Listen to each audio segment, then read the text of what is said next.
Hello, in this video I'm gonna show you how we can split screen on Samsung Galaxy Z Flip 6. First of all, we can open any app that we want to use.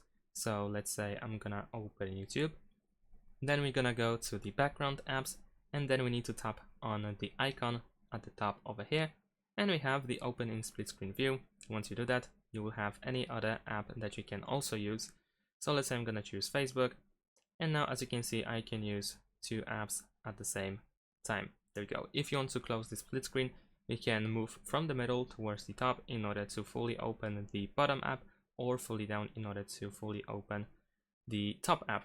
In addition to that, there is also a gesture that allows you to quickly enable the split screen. So we need to go to the settings. Then over here we need to go to advanced features, multi-window, and over here we have swipe for split screen.